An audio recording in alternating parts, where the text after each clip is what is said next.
Welcome, Jonathan.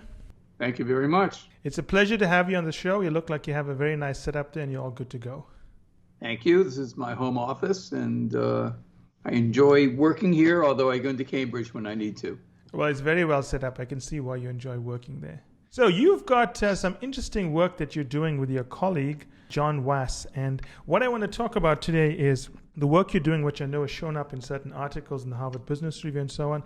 And you have a book coming out on this. So Right. Before we get into the details, I think what I found very interesting in reading your work is it's very important to delineate what the book is saying or recommending versus what people think it's saying and recommending. So what I'm going to do is I'm going to reflect what I think your work is saying.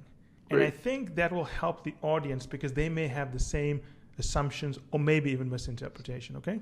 So there's two things I saw here. One is that we've been taught, and there's many books and articles about how you can learn from Amazon, Google, and so on. We've been taught to do what the big digital companies are doing to compete against them.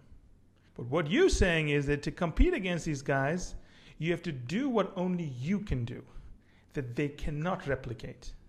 And the way I interpreted this is that, there's this concept of the long tail in e-commerce and digital, which is that if you took all of Amazon's products and you plotted the distribution of sales, you have a long tail of many products with very little sales. But because Amazon has the infrastructure and the AI capabilities to serve those little markets, they can do it profitably. But companies that do not have that digital capability should not go after the long tail. They should go after the most profitable segments. And they should master those segments. Is that a good summary of your work? Well, I think you hit the nail right on the head. I get a cookie Amazon, do you want me to explain for a minute? Yeah, sure.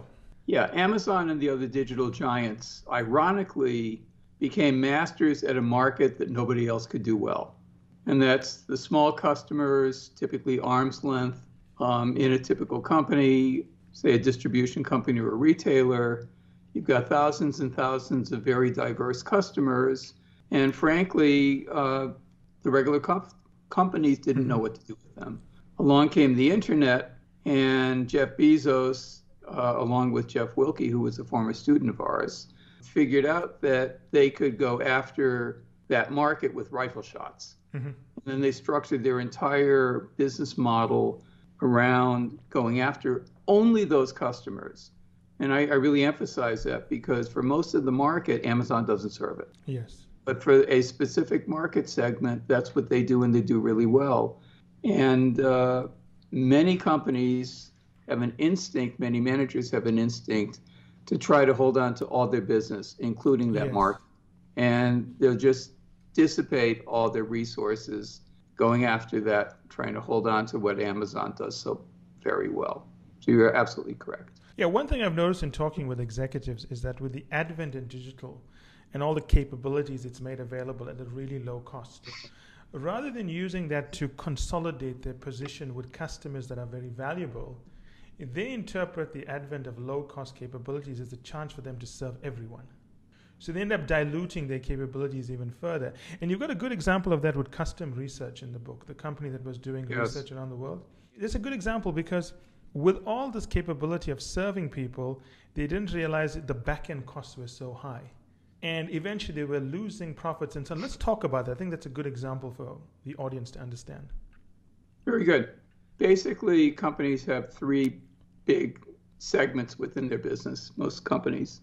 One of the super high profit customers. The second would be very large customers that are losing money. And the third is this big tail of what I call profit deserts. Yes. So I call the lucrative ones profit peaks, the losers profit drains, and the long tail profit deserts. And you want to do very different things with the different groups. With the high profit large customers, you want to basically integrate with them. And that means that you need to work your digital game plan to tie in with their IT systems, to be able to do vendor managed inventory, to do a variety of things that will make you tighter and tighter. And in fact, in studies that have been done, including many by myself and my colleagues, sales go up by over 35% in the highest penetrated accounts in the country when you do that. On the drain customers, it's a totally different game plan. 9 times out of 10, it's not a pricing issue, although everybody assumes it is. What it really is a fairly trivial cost to serve problem. Very, very often, companies are ordering, say, every day when they should be ordering once a week. Yes. And that will take a really great account and turn it into a loser. So there you need a different sort of multi-capability team that's working very closely with these customers to get the cost down. And there you've got a different set of digital hooks. For the long tail, to the extent that you can keep it, and I don't recommend trying to expand it against Amazon, but if you're holding on to it, the name of the game is exactly what Amazon does, and that is to use digital technology to get your cost to serve down through menus, through portals, through a variety of things, automated warehouses. But I would really, as you pointed out earlier, strongly counsel companies not to make that their main business or to go broke trying to hold on to it, because you can be customer centric on that segment, but you can't be customer centric better than Amazon can do it. That's all they do, and they do it morning, noon, and night. And extending that thinking, which you explained very well, there are two parts to this, which I want the audience to understand. One is that you're talking about giving away non-profitable growth because you just can't serve those customers well, or maybe they're never going to be profitable customers. And second, it's about making sure that this is led from the CEO level and above, because there's no way someone at a junior level can do that. He'll be overridden at every single point to bring in as many customers as possible, right? That's right. So there's an element of shrinking before you grow here. Well, actually, I think that it can work either way. Okay. The way that it works best is that the number one thing that you can do to make a ton of money is take your profit peaks and double them. Period. That's it. Forget about the rest of the company. That's the most important thing to do. And you will not be doubling your revenue, but you'll be doubling your profit. The second thing is to turn around your losers, the big losers. And the third one is to deal with the Amazon market, which are the small companies. Now, in order to do that, you need two things. Number one, as you mentioned, it has to be driven by the CEO and especially the CFO, Chief Financial Officer. And the reason is that using traditional accounting, you will never see where you're making money and where you're losing it. And the reason is that, and I know I don't have to explain this in detail to your sophisticated audience, but the way that traditional accounting works is that they have very broad categories like revenues and costs. And the difference, the subtraction of costs from revenues equals profit. That tells you whether you're making money with a high degree of accuracy. It doesn't tell you where you're making money. Yes. So what you need to do is take every increment of revenue. And what we do, I have a software company called Profit Isle that does this. So what is the name of the company? It's called Profit Isle, ISLE. Profit Isle, okay. Yeah, and we developed this methodology to do consulting and then turned it into a SaaS software company. We've improved the profitability of over $100 billion in client revenues. But the way we do it is that we take every single transaction. So if you go into, say, Staples, and you buy 2 pencils, an eraser, and a ruler, that's 3 transactions. We do a full P&L on each one. And then each of those 3 transactions has a set of identifiers. You know the customer, you know the product, you know the store, you know the sales rep, you know if it was delivered, et cetera. And we pull the general ledger, and you can construct a very accurate P&L. And then with this sophisticated database program or data structure, you can figure out exactly where the company's making money. So you can say, for this kind of product and that kind of customer, why is this piece profitable and why are those customers unprofitable? And you can say, is it the order pattern? Is it the product mix? You know, what exactly is the issue? And then that goes down to the salespeople. But on a broader scale, that tells you where your profit peaks are. That's high revenue, high profit.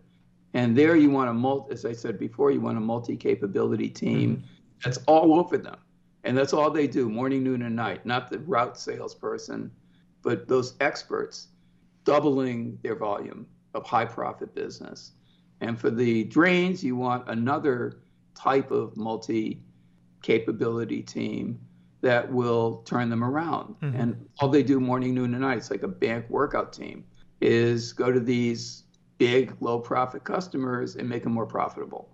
And then you want to attack your long tail using, as I said before, the digital technology, things like social media, where you're probing them to see what they will do. But, good luck if you go after the long tail as your main line of business, or you deplete all your resources that should have been spent on the peaks and the drains, trying to keep the long tail from Amazon, because you'll never win that battle. There's a saying, here in Boston, say, what would happen if the New England Patriots last year, when they were a good football team, played Manchester United? And the answer is, well, depends on what they're doing. It's the same thing for a company that's really good at one thing going after Amazon. It's like the Patriots against Manchester United. So you said really interesting. Sorry, I was going to say, in that respect, you need the numbers. Yeah. You need the CEO and CFO to say, yeah, that's what we're going to do. And then it has to be driven down into the company. So let me unpack that. I want to confirm a few things and then build on some of the important points you made. Sure.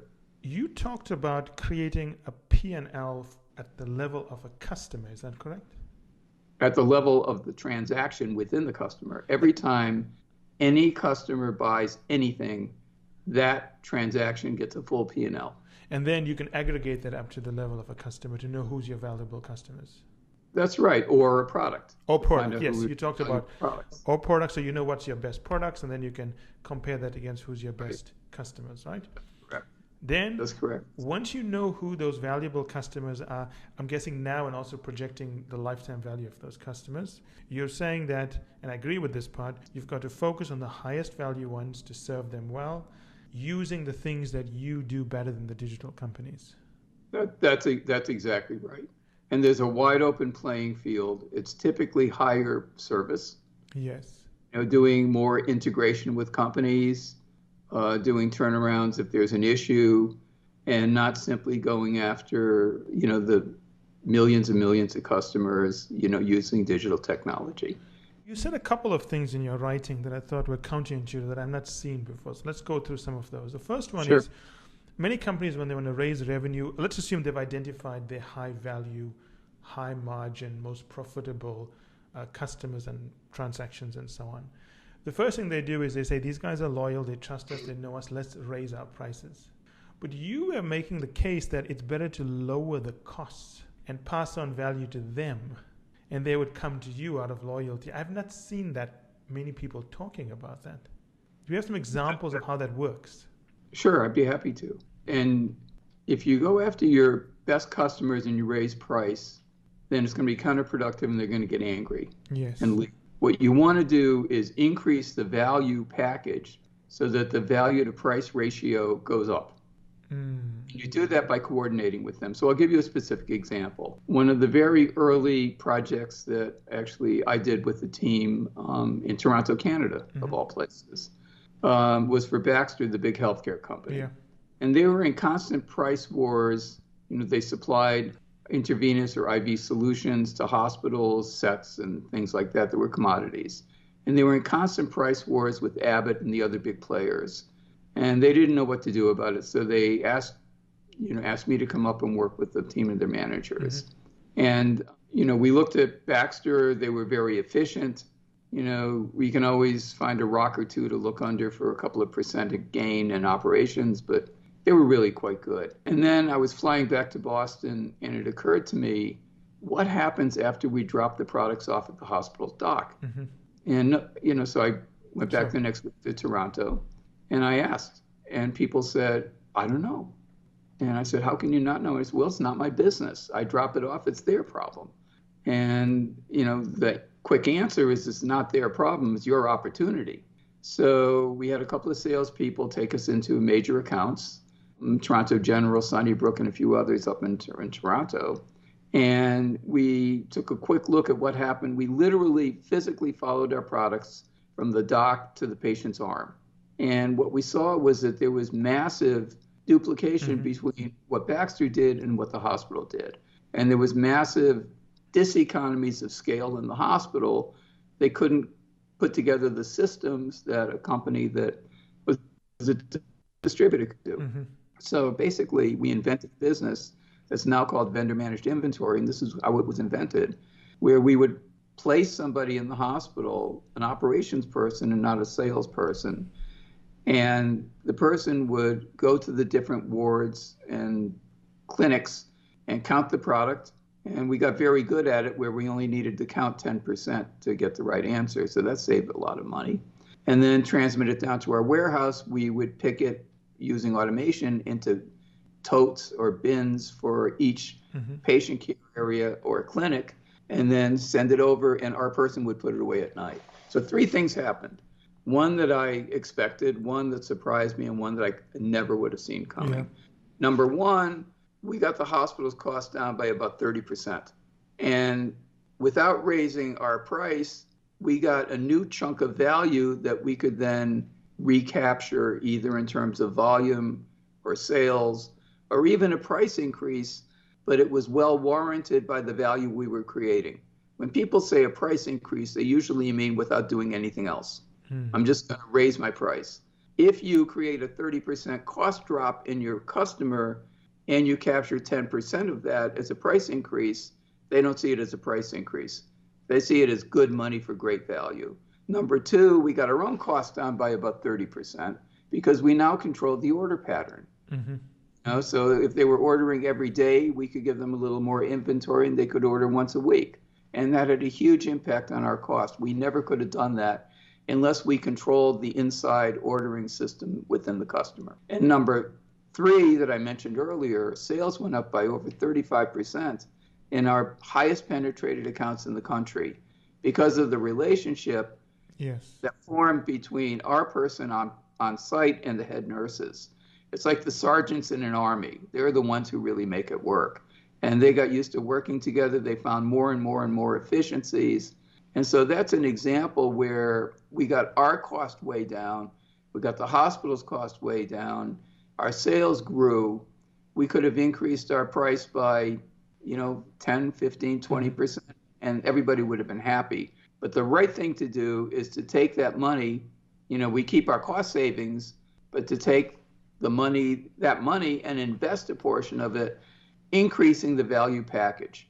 And for your high profit customers, that's how you double your business. So that's the best way to make money. I like the story. It's very unusual because most places, even the biggest business schools in the world you speak to and so on, it's always about raising prices to go premium, right? But I want to unpack this because it's a different way of thinking, and I like this way of thinking. As an example, let's assume that per transaction, it's $150, and a company wants to increase this to $200 per transaction.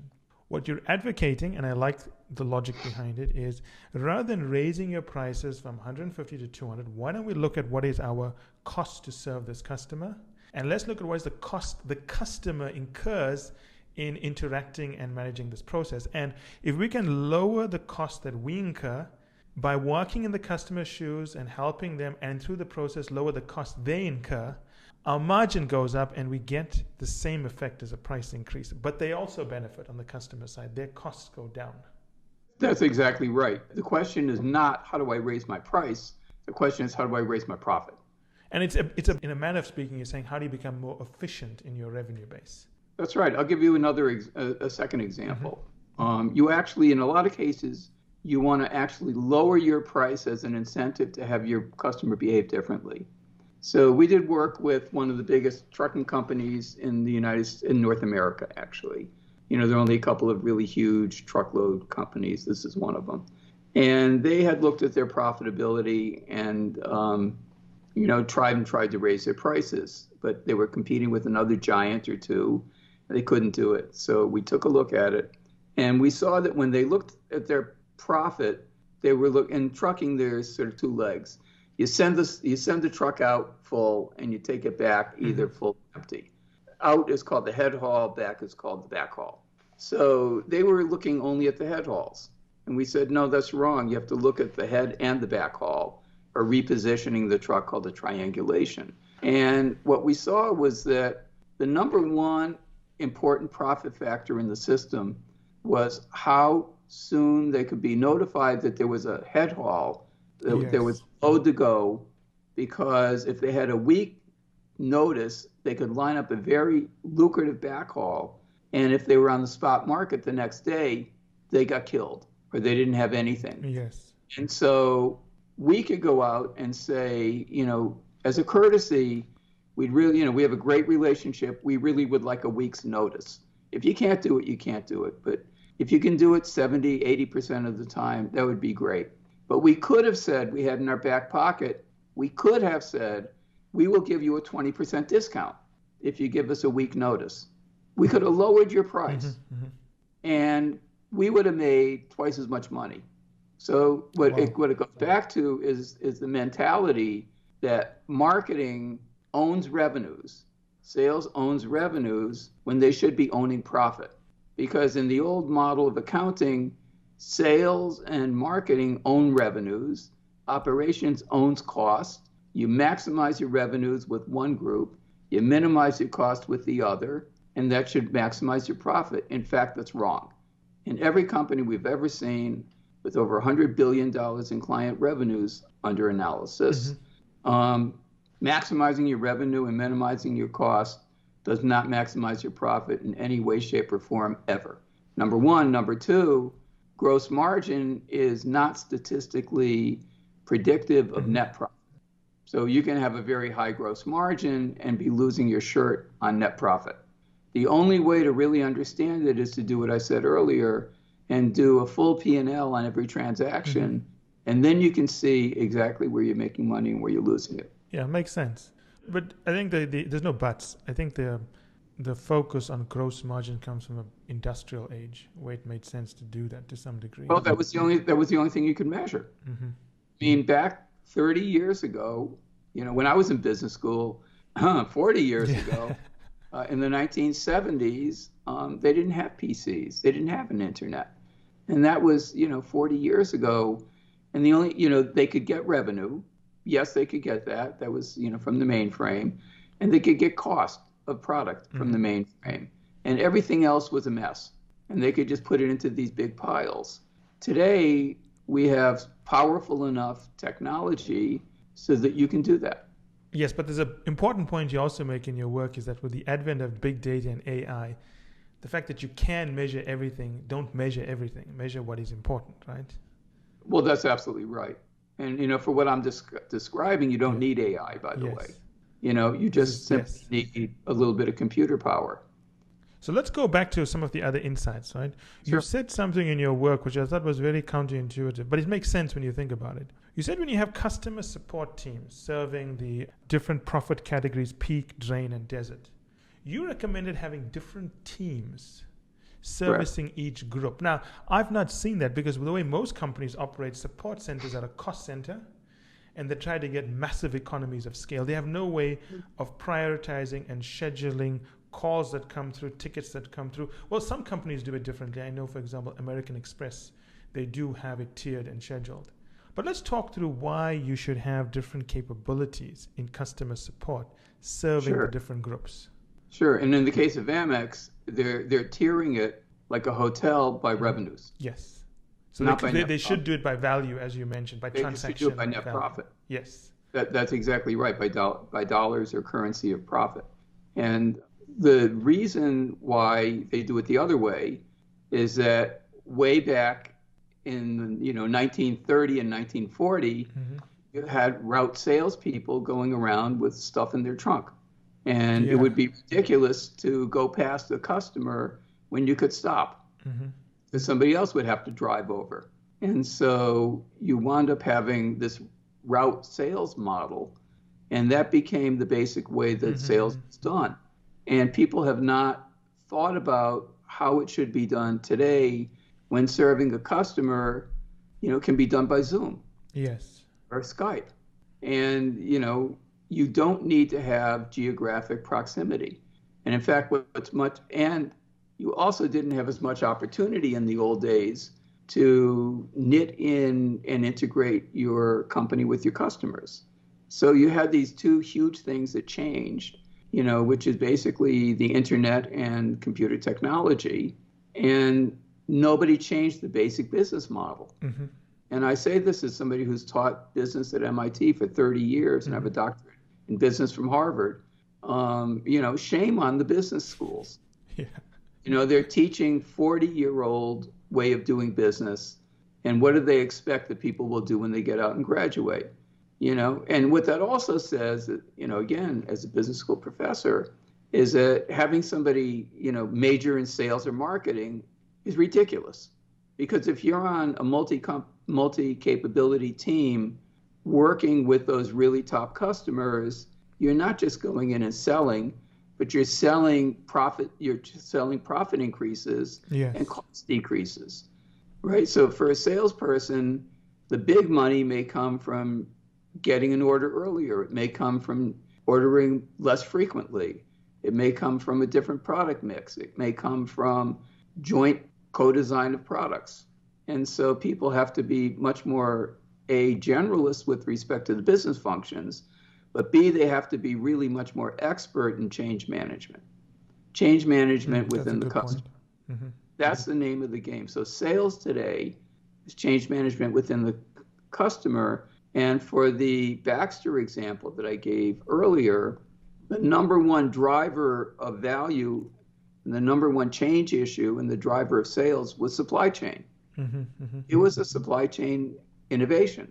And so somebody had to be able to sell process improvement where I will come into your business and I will take over your whole supply chain right up to the patient.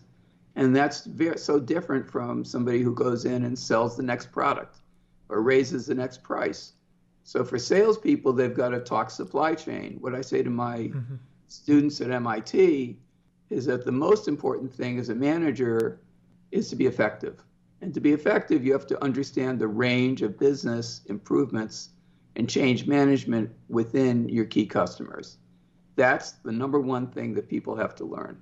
So when you have a company with its profit peak customers, profit drain customers, and profit desert customers, so now you've got different customer service teams managing them, and they're managing them in different ways because they have different needs. Right? For example, profit desert customers, as you well explained, they tend to be noisy, but they're looking for the best deal. So you want to minimize the interaction with them while serving them without draining resources away from profit peak customers. Exactly.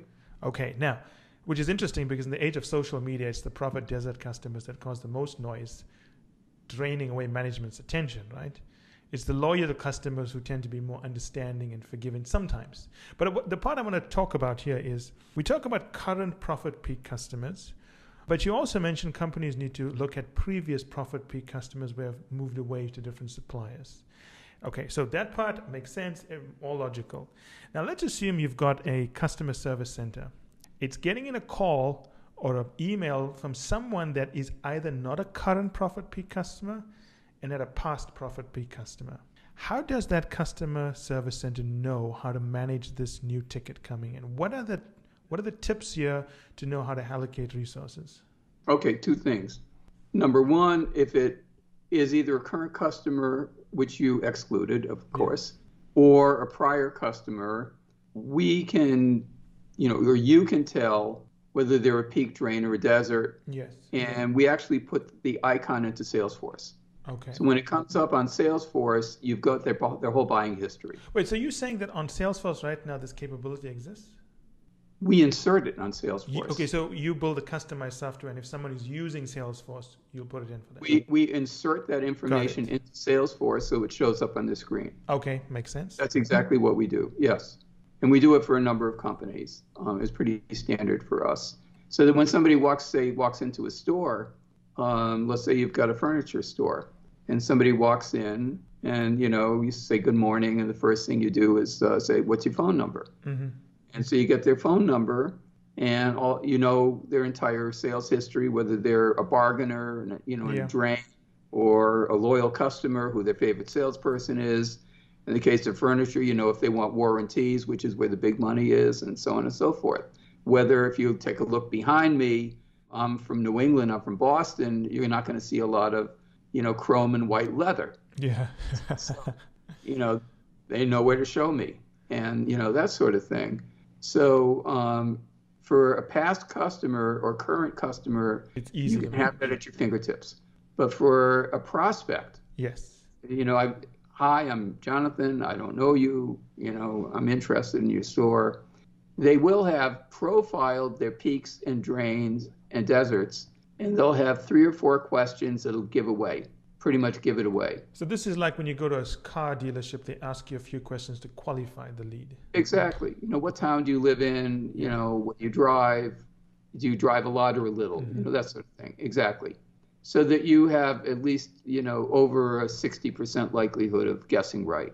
And then as you talk it through, you get a better sense because, you take a look at their behavior. Are they going to say, great, that's a great mattress. Can I lay on it? Fine. Yeah. Okay, I'm going to go home and ask my wife. See, all of a sudden, they're going to go home and go on the internet. And, you put a little note in Salesforce saying, don't bargain with this one. And so they come back and say, I really liked it. I really like you, but I have it for 20% less. Yes. And the answer is, well, congratulations, go get it. Great deal. Great deal. And 9 times out of 10, they will say, well, we really like your service, et cetera, and they'll stay with you. Yes. And then in the case of, say with a smaller customer, a desert, there's a company that we are very familiar with where they have essentially 5 categories of desert customers. There are people who want a lot of variety. There are people who want a low price. There are people who want a lot of service. And there are people who want very fast delivery. So they've segmented the market by their buyer behavior. And they can, so they come onto a call center and they can tell literally in the first minute or 2 which segment they belong to. And then they have another question. Mm-hmm. How many machines do you have? If it's a machine shop, sure. And you're selling, say metalworking products, and how many machines do you have? And all, and between the 2 of those things, you've got them slotted. And then they typically, if that's the, hello process, then they move them over to an onboarding process, mm-hmm. And each of those 4 segmentation, buyer behavior segmentation, has its own way of onboarding. Oh, you want a lot of variety? What sorts of things do you use? How many different ones of this and different ones of those? Or you need it tomorrow? That's fine. That is, a service you have to pay for, and so on. And so you're moving them in and up into a slot. And Amazon and the others do it to some extent using Amazon Prime and a few mm-hmm. other things. But, a very sophisticated distributor can do this with the desert customers with a very high degree of accuracy. Yes. And if the ones that are just fishing around, you sort of send them into the miscellaneous bowl. Yes, and what I hope the audience is getting from these very good examples you're providing is that if you go up and take a helicopter view, it's almost as if you're showing how to use digital and technology tools to enable and strengthen the things that only you can do. That's correct. Tech company. So you're not saying don't focus on digital. No, you're saying use digital tools, be good at it, but be good at deploying it to enable an advantage that they cannot copy. That's exactly right. I was asked in an interview recently, how do you compete with them? How can, please tell us how to compete with Amazon. Yes. My answer was, don't do it. That's good. Straight to the point. You're going to get run over by an oil tanker. That's, you're not going to succeed. If you're Walmart or Target, yes, we can have that conversation, but I can't tell you how many retailers basically just gave away their business trying to compete with Amazon. But even Walmart and Target, they're competing in their way using their store footprint. Well, that's exactly right. But what they're doing is very interesting. So, for example, one of the big thrusts I have a former student who ran the supply chain at Walmart, and then Nordstrom and a few other places. And what they're doing, for example, is they're setting up clinics and they're giving, COVID vaccines, mm-hmm. move people into the stores. And Target is doing the same thing. They're getting groceries and things that are very hard to, yes. To just send out, with deliveries. So they're being very thoughtful about how to draw people in. And there is a very important segment of profit desert customers who will want to go to a place with higher service and get a little more personal service. Yes. And, a different variety. It's different from, if I'm shopping for a book and I know what I want, I'll go right on Amazon. I mean, why shouldn't I? If I'm looking for a really interesting mystery book and I like this but not that, I can go over to Barnes and Noble and have a chat with the salesperson who knows me. Yeah, so there are the ways to do that, but you got to strip off your segment. The insights you're presenting are important, so I'm going to reflect them back for the audience to make sure they pick them up. Thank you. You want to learn what Amazon does well. And they're very obsessed about their customers. They understand how to serve their customers. They understand their business model. They understand where their advantages lie, and they make investments to further those advantages. The lessons we can take from Amazon and Google is to know your customers, make investments to further your advantages for those customers, but it's not going to look like Amazon and Google once you do that. No, you have to stick to your knitting. You have to stick to it. And most people today, they just want to learn, what did Amazon do well? What did Google do well? How do we become more like them? When the reality is that the only similarity you should have with them is that you should be profitable. But the way you do that must be very different. That's exactly right. And what you can learn from them is that you will never, and I mean never, find Amazon delivering work in process products to a factory. You will never find Amazon or Google or Facebook or any of the others doing things which are higher service. Why is that? Is it because it requires a human touch? Because it's going to break their model. Their model of scaling AI, right? Unbelievable volume with high service digitally, but high service physically, no. It's like Federal Express. Mm-hmm. They do one thing and they do it well, and they're smart enough to stick to their knitting. So you introduced this concept of extended products, which I've not heard before. You talked about themes and variations. I like that. You gave the example of, I think it was Nalco and yes. General Electric Power by the Hour. I'm familiar with the Rolls-Royce's version of Power by the Hour, but I had not heard about General Electric doing it. Let's unpack that, because I think this is where a lot of listeners will want to know, how do I now that I know what I need to look for my profit peak customers and products, how do I now respond to them? And I think this topic is about that. That's a terrific question. And my answer to that is the most important thing you can do once you know who they are is do exactly what we did at Baxter, mm-hmm. which is do what I'd call a profit showcase. Okay. So send a team of a couple of people start with one or two of your really super good customers, not necessarily the biggest, but ones that are very open and cooperative and kind of smart about their business. Okay. And have them simply spend a week or two watching, not interviewing, but physically walking in the shoes of the customer.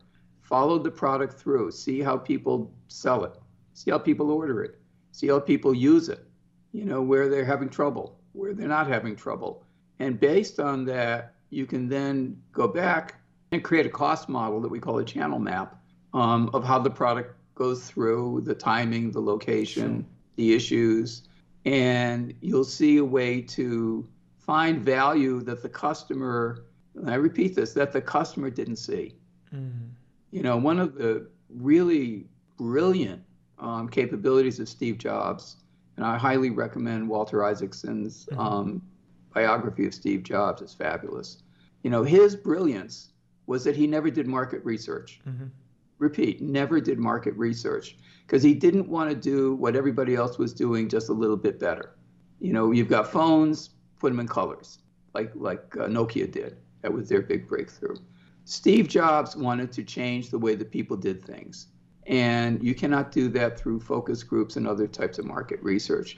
You have to really be deep in the customer. So what Nalco did is that Nalco sold commodity products, commodity chemicals that went into water treatment systems. Mm-hmm. It could be a municipality, it could be a building, it could be anything. And they had a real issue because they were getting phone calls from all over the map. And so their trucks were going out in response all over the map. It was costing them a fortune.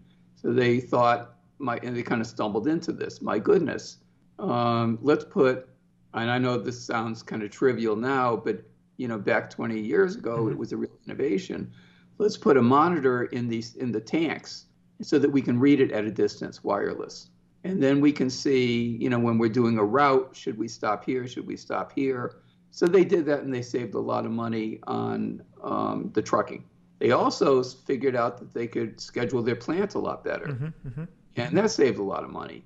But then they had the insight to go into some of these really big customers and do what I described earlier. Spend a couple of weeks really talking to them and understanding things, in an open-minded way, not, what else can we do? Do you like our product, et cetera? But, what are you doing? Why are you doing it this way? What else could you do? If you could wave a magic wand, what would you do?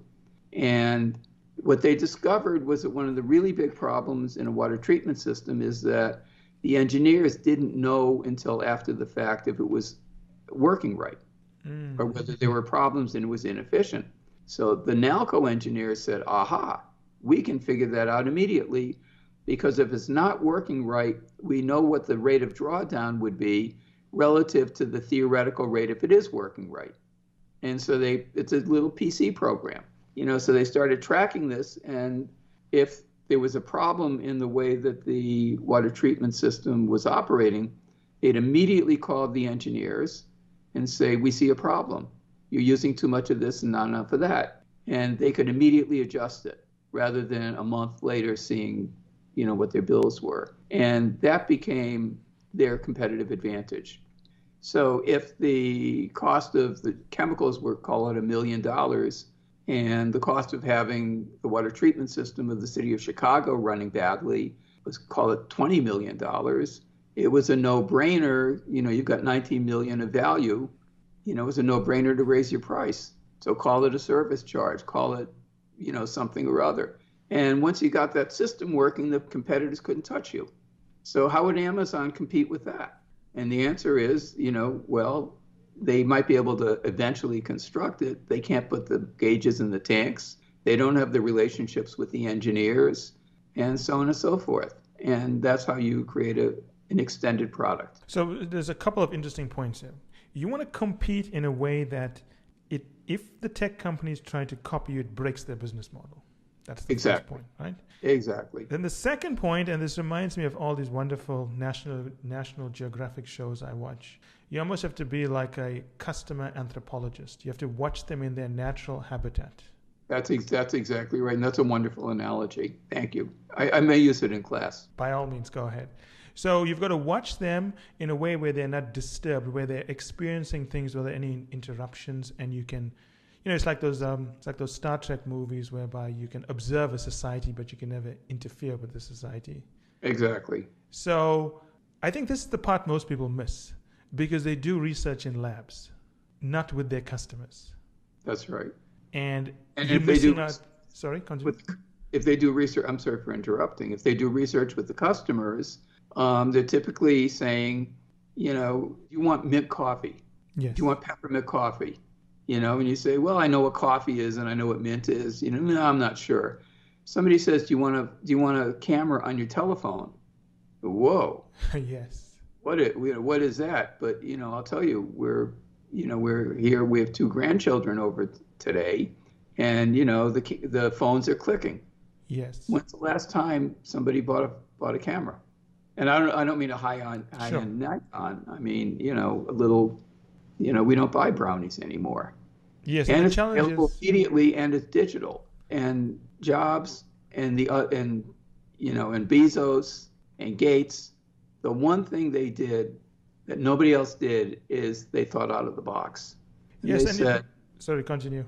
They say, for example, Bill Gates was very famous for saying, I want to see a computer on every desk in every house, in every office. What do I have to do to get there? And not where am I and how do I get the next step? He wasn't an incrementalist. Said, I want to have a digital device that does everything you want. And, he had a few hiccups with Next and a few others, but then he got it right. And, the question is whether, and I tell this to my students, because I have a lot of thousands of former students, and a lot of people get in touch with me saying, I want to be an entrepreneur, yes. Tell me an opportunity. And my answer is, anywhere you look, there's an opportunity to revolutionize it. Yes. Anywhere you look and everywhere you look. And the question is whether you can look with open eyes and operate on two dimensions. One dimension is you're operating in the here and now. Yes, you need to improve things. Yes, you need to have them run well. But at the same time, you need to say, why is it that way? Can it be different? And what I try to do in my class at MIT, in my graduate course, is train the students to see in those two ways, to see beneath the surface to the what could it be. And what I say to them as probably my most important piece of advice is when you're given an assignment, don't work on it.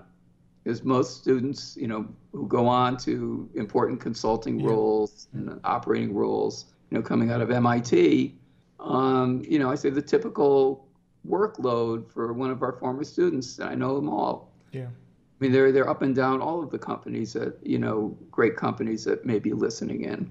The optimum workload on one of my former students is about 120%. It's more than they can possibly do, so they're always frantic. Yes. Working all night. What I say is that, you're going to just grab a spreadsheet, work on something you know something about to get that feeling of panic off. Mm-hmm.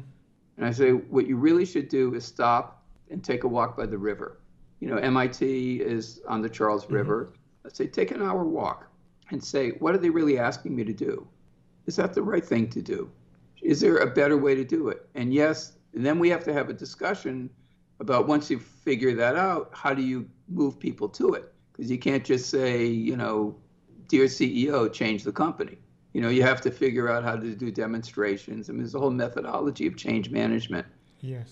And, that I think is what I try to have my students learn from my course. It's interesting. That double way. Because when reading your work, there's two things that I pick up very clearly. Most books about strategy and advising companies miss the operating detail. They don't talk about the operations. It's almost a side topic. Your work very clearly gets into sometimes the nitty-gritty of operations, which I find quite refreshing to read about because it always comes down to the operations, right? That's right. That's how you get value. And the second thing I noticed is that for any company to follow through on the good advice you provide, you must have to break up an organization the way you have it now. Because in most organizations, everything is centralized and standardized, and you have the same thing being applied to every customer, every region. But if you're serving each customer differently, you almost have to have these self-contained teams of finance and marketing. That's exactly right. And it sort of goes back, if you really want to step back, historically, we are coming out of a prior era of business called mass markets, which were really terrific. It started, call it 1900 or so, when we had transcontinental railroads, here in the U.S. and, all over Europe and so on and so forth. Roads were paved, and all of a sudden, all these teeny tiny local markets began to integrate. And the name of the game there was called economies of scale. The more you produce, the lower your cost per unit. And so if you got big, then you could underprice your competition and get even bigger. Yes. And the markets were very homogeneous. You could have Diet Coke or not Diet, or regular Coke. Or you could have Coke or Pepsi. But there wasn't a lot of variety. Pricing was uniform. And in fact, up until 1950 in the U.S., it was set by law that a manufacturer could set the price, retail price. It's called fair trade pricing. And the cost to serve was uniform because you're dropping everything off at the dock. And there, the way you want to structure your organization is you have a command and control. You figure out how you're going to win the game, and you make sure nobody screws anything up. Yes. And that's it. Keep the operations over here, keep the sales over there. But in the world that we're talking about now, that was ushered in by the internet, you've got this tremendous fragmentation of markets. You don't just have an all-purpose furniture store. There are some, but they're typically very high service or very low cost and so on and so forth. But you've got mattress in a box and this and that. And so you've got a tremendous fragmentation. And the cost to serve is all over the place because some are highly integrated like Baxter and others are arm's length, drop it at the dock like Amazon, and prices are all over the place. So number one, you need the type of transaction-based accounting system that I described earlier to kind of reconstruct your financials. And number two, you've got to have very different and tightly knit combinations of your different capabilities: operations, sales, marketing, finance, and IT. And specializing in super high profit customers, another set specializing in the big money losers, and another one on your little teeny tiny customers. And so it follows from that you need a more decentralized company with a high degree of integration at the account level or the segment level. I mean, that's basically the structure of the company is a function of the task that it has to fulfill. And that's why you sort of go back and say, okay, the design imperative is to have a set of teams that are highly integrated, very non-specialized, great at change management within the customer. And, you have a lot of different segments that have a lot of different needs. So you're going to serve the dogs as dogs, the cats as cats, the horses as horses. I'm sorry for the analogy. No, it's a good analogy, because what you're saying is you don't just have a marketing department anymore. You have a marketing team for this particular customer profile. Exactly. That's exactly right. And if it's a turnaround, then your marketing team is all about, how to do, how to work with the customer's operations to get the joint costs down. If it's a profit peak team, then it's all about how do you create new value. So what happened in the case of Baxter as an appendix, is that the hospitals in the 1980s, when this took place, wanted to do surgical centers and remote clinics, but they didn't trust their supply lines. And so they didn't do it. But when Baxter came in and took over the inside supply chain, all of a sudden the hospitals could do surgical centers and remote clinics and all sorts of things that we see now all over the place, because Baxter would run that. Not run the medicine, but they'd run the supply chain. And so that allowed the customer to change its business. And the ultimate win, I think, in business is that every customer has kind of a dream. If the hospital is, I want to have a lot of remote clinics and this and that, and so on and so forth. And if you can help your customer find its dream, and it's something that even the customer hasn't thought of, then you are a permanent strategic partner, irreplaceable. And if you're just going in with more of the same, for a penny less or a penny more, you're just more of the same. And I think that's, one of the big morals of the story. So let's switch gears just a little bit here. We spoke a lot about companies that have large asset infrastructure, all the way from GE to Nalco to a smaller asset base like hospitals. Good examples. Let's take an example of an online dating company. These are big multi-billion-dollar companies today, Match.com and so on. Right. So now they have a pretty good understanding of who their high profit peak customers, as you would call them, because I think they know every transaction that sits behind it, right? They have a better handle on that. Let's assume they have that part correct. How would they play the role of customer anthropologist? How do they walk in the shoes of their customers? I would say the same way. It's analogous to to a consulting company. And there are consulting companies that are very, very, that really want to work with us because they have the data, but they don't have they haven't put it together to understand where they're really making money and where they're not. And, they would need to, they have a real, this almost goes back to custom research you mentioned earlier, which is a market research company. They're all service companies. Yes. And the question there is whether you've got a lot of very different sorts of, it's like Weight Watchers would be another example. Yeah, good example. Something like that. They've got a lot of different potential services, but the different market segments want different things. And, in the case of a company like Weight Watchers, is it a group? Is it people who are going to come back?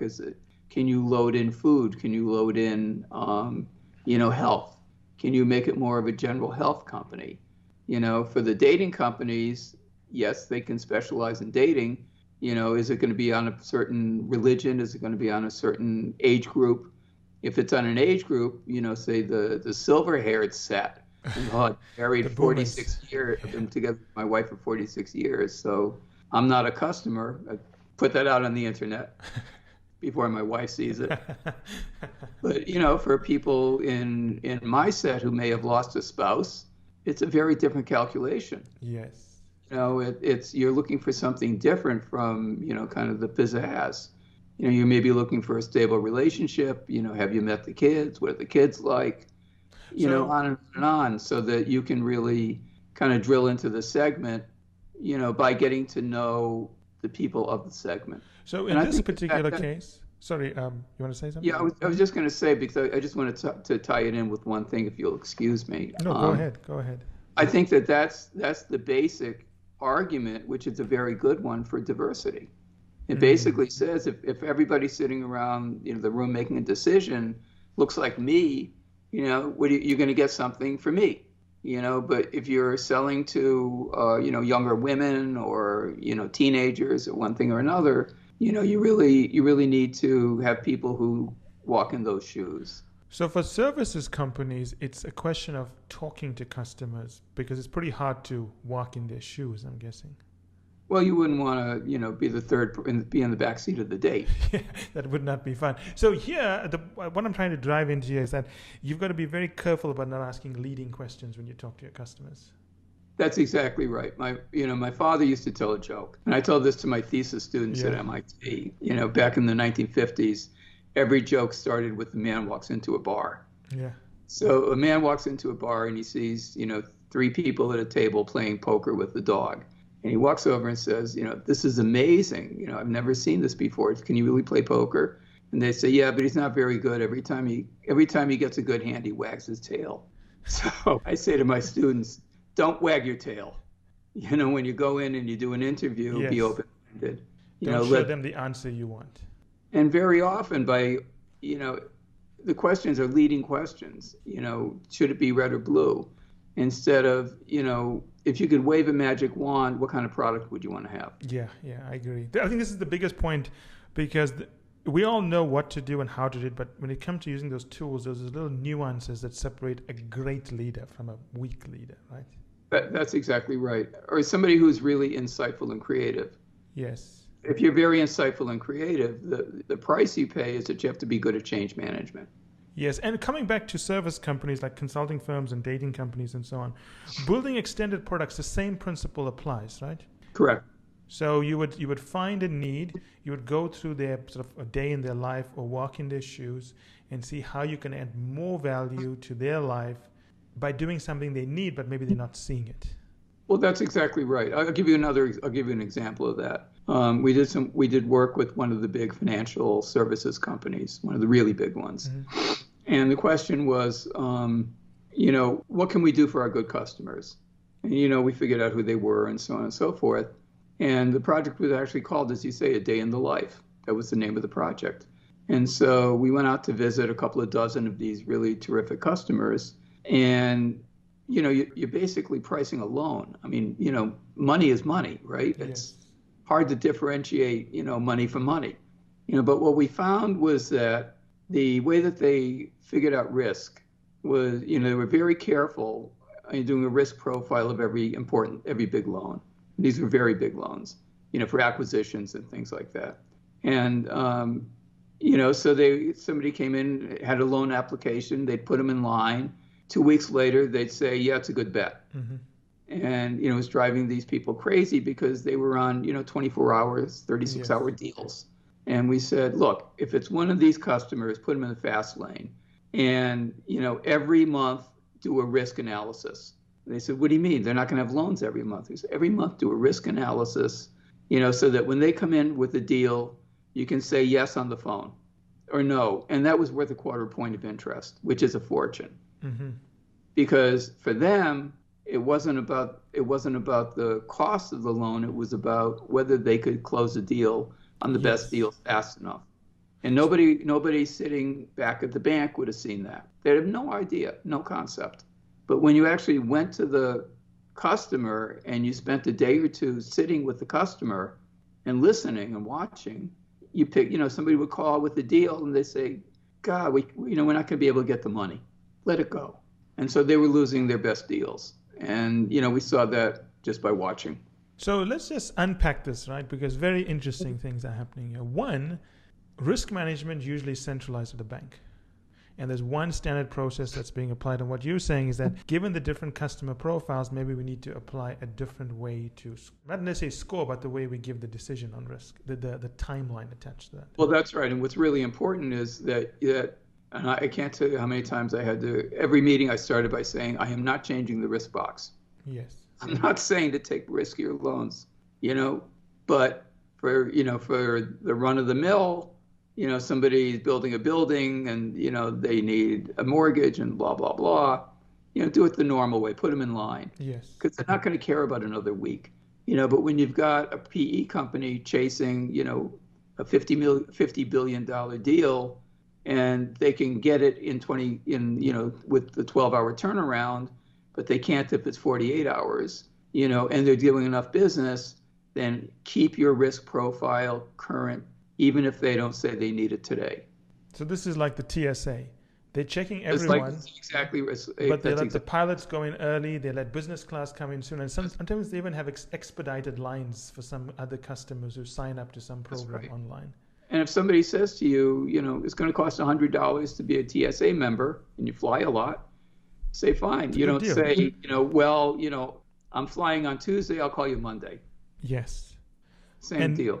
And then the other insight here is, let's talk about extended products. You're offering a loan, which is your primary product, but the extension is the timeline through which you're going to process it and any other additional benefits you create for that customer. And again, it goes back to the point, you're not changing the underlying risk culture of the company. That's right. You're not changing the so-called physical product, although it's not physical in that case. Yes. You're changing the service element. So in any product, you've got a physical product, understanding that money is not really physical, but you have a physical product and you have a service element, and you're changing the package of product, and your extended product is the combination of the service and the package. So I'll give you another example. There's a company called SKF that sells bearings. Most people say ball bearings, but they're really called bearings.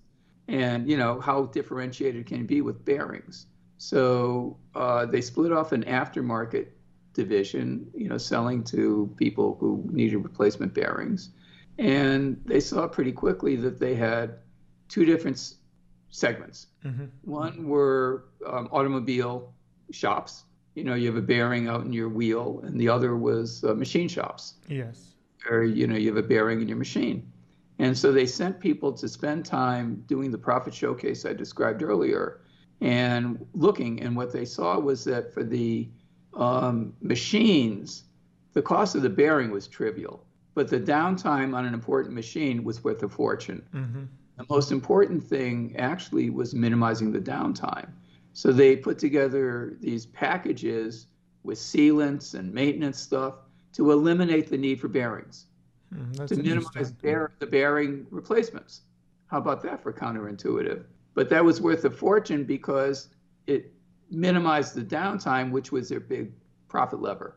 For the automobile shops, you go into a garage, you have a funny rattle in your wheel or whatever it is, and they don't know quite where it is, they don't know what it is, they don't know how to change it. Could be any of 100 things. So they came up with a bunch of kits for any of 100 different things and a set of diagnostics and somebody to call and say, here's my problem. And he says, does it rattle when you shake it? Is it on the left or on the right? What year car is it? Okay, you need a 10567 kit. We'll send it right out to you tomorrow. And so that was the same physical bearing, but different service packages and different extended products. It's like a theme and variations in a symphony. I like that example, right? So what they've done here is they're competing in a space that's very commoditized, and getting bearings is a commoditized space. And the way they've decommoditized their offering, for lack of a better word, is they've said, we understand that while people compare the prices of bearings per unit cost production, we also understand that they're willing to pay more if there's less downtime. That's right, because the cost of the bearing is not what they're minimizing. Exactly. They're minimizing they're out of pocket. So what they've got to do is they've got to first, as you say, find profit peak customer segments and products, make sure this is what they want to serve as their primary profit peak. Then you've got to understand what is important to the customer as opposed to what's just important to you, and what the customer is willing to pay more of. And if you can build that combination of a product and a service, you've built a moat around yourself, as long as you can communicate that to your customer. That's right. And the complication is that you may have a situation, say, in a machine shop where the purchasing department is all over the cost of the bearing. Yes. And the operations people are all over my downtime. So you've got to get them to see both sides. So, and that's and that goes for the Baxter product, everything Nalco that we talked about. So you have to understand the customer's organization and have a deep enough relationship and a long-term enough relationship so that you can get to the right person who umbrellas both the service and the product. Yeah, and I think there's something we've never said, but it's implied in all of the work you're teaching and writing about and so on, is that companies that do this ultimately build long-term relationships with customers. Absolutely. It's a self-reinforcing loop. Where the customer is willing and able to form a long-term relationship. But if the customer is not willing and able, they become a profit desert, right? A profit peak.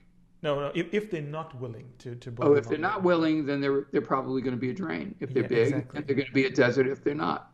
So what I'm trying to get at is, and this is an important point, is that this is not something you can just do once off to force sales on customers and then deliver badly afterwards because they will migrate away. It has to be sustainable. It has to be a cultural mindset. As you said, change management. We brought it up many times.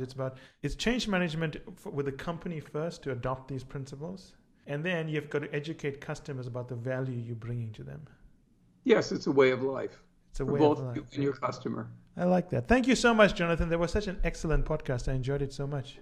It's really been my pleasure. I hope we can stay in touch. We'll definitely stay in touch. I'll touch base with you in a few weeks, or maybe this week sometime, and we can catch up later. That would be great. And thank you very much to everybody listening in. I really appreciate your time and interest. Thank you. Thank you so much. Excellent work. Okay. Thank you very much. Take Bye-bye. care. That's it for today's episode. I hope you enjoyed it as much as I enjoyed doing the episode. Finally, I want you to remember that the only way to get access to our special offers, the only way to get our special pricing, and the only way to get samples of our content is to join the list on firmsconsulting.com. It's the only way also to get access to our unique advanced content that we make available to insiders. So if you want to get a sneak peek of things, test it out, see what's in there, this is the place to go. And finally, I want to thank you again for making us one of the largest podcast channels around the world for careers and for the 2 million downloads and counting.